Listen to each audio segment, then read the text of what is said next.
still more on Kenya's second president, who cut out a public figure, if you will, but he valued his privacy, especially in his final year.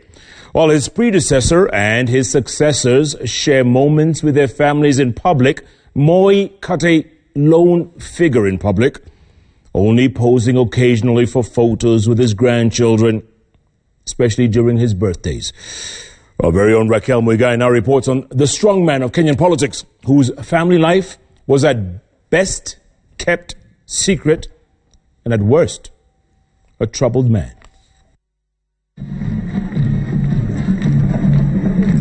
Former President Daniel Moi was a man who walked the talk, according to those who walked closely with him.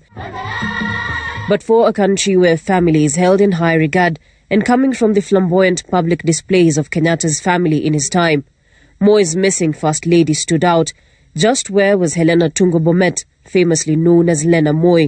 There are very few pictures of Lena Moi and Daniel Moi together in public, evidence enough that Lena, the First Lady that Kenya knew little about, only had a short public stint during Moi's early years in politics. To those that knew her, young Lena was a beautiful girl with a rounded face that young Moi fell in love with. She was the silent girl that Moi would meet quite often when he spent time at her home, the Bomet's family in Eldama Ravine. A family that hosted him when he was unable to go back home in Kabarnet for the school holidays. The two, both rooted in Christian values and deeply in love, would later get married in 1950 at AIC Mission in Eldama Ravine, just 4 years before Moi began his political career. With the marriage, Lena would abandon her career as a teacher and immerse herself into marriage life, settling down at Tambach Government School, where Moi was the assistant principal and where the two had their first children, Jennifer in 1952 and Jonathan Kipkemboi in 1953. But it was upon Moi's appointment to the Legislative Council that their young marriage was put to test, as Moi slowly but immensely began spending more time traversing the country.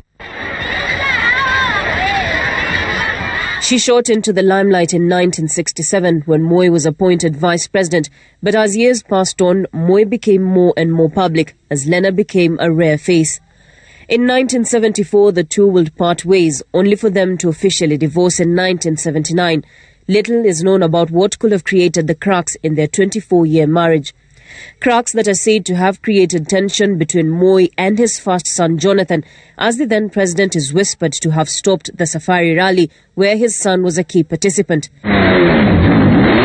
Jonathan Moi was very close to his mother and opted to stay with her, while the other children stayed by their father's side as soon as the couple separated. Lena Moi would later die in 2004 following an illness, her burial place proving to be a contested issue as Moi wanted to lay her to rest at their Sacho home against Lena's family wishes. But following an agreement, Lena Moi was finally laid to rest at Kabarak in Nakuru.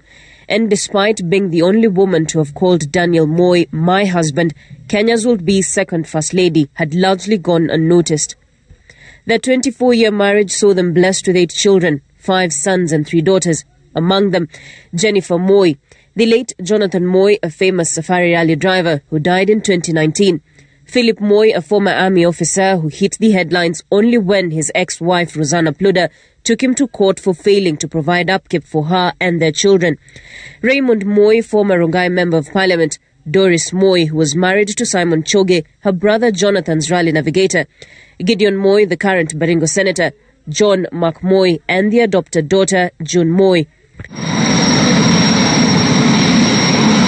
This is among the rare images where Moi's children were ever seen together in public. Moi's arrival at his home in Kabarak, Nakuru was very presidential, with Gideon always being by his father's side. That will later see Gideon Moi accompany his father to every political function or meeting, slowly walking into his father's footsteps. Lena and the 8 children were by default the first family, but one that Kenya never got to fully familiarize themselves with. An ironic twist to the presidency of a man who championed family values throughout his 24-year rule and beyond. Raquel Muigai, Citizen TV.